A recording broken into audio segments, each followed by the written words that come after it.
हिरन के दौड़ने की क्षमता करीब 90 किलोमीटर प्रति घंटा होती है, वहीं बाघ के दौड़ने की रफ्तार करीब 60 किलोमीटर प्रति घंटा होती है। लेकिन फिर भी बाघ हर बार हिरन का शिकार कर लेता है। जानते हैं क्यों? हिरन के मन में डर होता है कि वह बाघ से जीत नहीं पाएगा और इसी डर की वजह से वह बार बार पीछे मुड़कर देखता है। हिरन के मन का डर उसकी रफ्तार को कम कर देता है और बाघ उसका शिकार कर लेता है। मित्रों, मन का डर हमेशा हमें आगे बढ़ने से रोकता है। जिस व्यक्ति के मन में हार जाने का डर है, वह कभी भी अपनी पूरी क्षमता से काम नहीं कर सकता है। उसका मन उसको हमेशा कमजोर होने का एहसास कराता रहेगा। आप चाहे किसी भी फील्ड में हो और आप चाहे कोई भी कार्य कर रहे हो, आपको अपने मन को जीतना बहुत जरूरी है, क्योंकि जो व्यक्ति मन से हार जाता है वो अपार क्षमता होने के बावजूद भी सफल नहीं हो सकता। पुराने समय की एक कहानी है कि महाशेर नाम का एक छोटा सा राज्य हुआ करता था। एक दिन गुप्तचरों ने राजा को सूचना दी कि पड़ोसी राज्य हम पर हमला करने वाला है।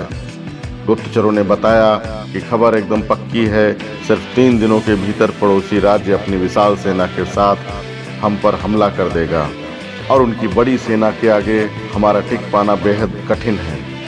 राजा बेहद चिंतित हो गया। उसने तुरंत सभा बुलाई और सभी लोगों से सलाह मांगी कि अब हम लोगों का मरना तय है। अगर किसी व्यक्ति के पास कोई सुझाव है तो वह अपना सुझाव हमारे साथ साझा कर सकता है। राजा के चतुर मंत्री ने कहा, राजन, अब जब जान पर बन ही आई है तो इसका एकमात्र उपाय है कि हमें आज ही पड़ोसी राज्य पर हमला कर देना चाहिए। राजा बोला, मंत्री जी, हमारी सेना बहुत छोटी है, हम उनका मुकाबला कैसे कर पाएंगे?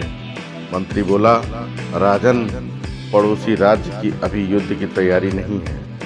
अभी उन पर हमला कर दिया तो वह संभल नहीं पाएंगे और हमारे जीतने की कुछ तो उम्मीद बनेगी। ऐसे में अगर हमने हमला नहीं किया तो हमारा विनाश तो तय है ही, क्योंकि कुछ दिनों में पड़ोसी राज्य हम पर कूच करने वाला ही है। राजा को बात जच गई। उसने तुरंत अपनी सेना को तैयार होने का आदेश दिया और राज्य के नागरिक भी सेना के साथ जुड़कर युद्ध करने चल दिए। पड़ोसी राज्य में जाने से पहले एक सेना को विशाल नदी के ऊपर से बना पुल पार करना था। जैसे ही सेना पुल पार करके पड़ोसी राज्य में घुसी तो राजा ने उस पुल को आग लगवा दी और सेना को बोल दिया कि अब हमारे पास वापस जाने का कोई रास्ता नहीं है, या तो हमें विजय प्राप्त करनी है या फिर मरकर प्राण त्याग देने हैं। सभी सैनिक अपनी पूरी क्षमता के साथ लड़े और पड़ोसी राज्य की बड़ी सेना को भी मात दे दी।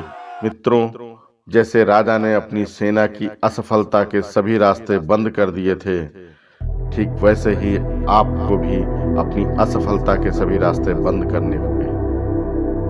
आपने स्वयं महसूस किया होगा कि जब इंसान के सभी रास्ते बंद हो जाते हैं तभी वह सबसे ज्यादा मेहनत करता है और सफलता हासिल करता है। अपनी सफलता के लिए खुद को झोंक दीजिए। अपनी असफलता के बारे में सोचना ही छोड़ दीजिए, क्योंकि आपके पास असफल होने का कोई ऑप्शन ही नहीं है। खुद को असफल होने का कोई ऑप्शन ही मत दो। डरो नहीं, कोई भी समस्या आपकी क्षमता से बड़ी नहीं है। जुट जाइए, सफलता आपकी राह देख रही होगी।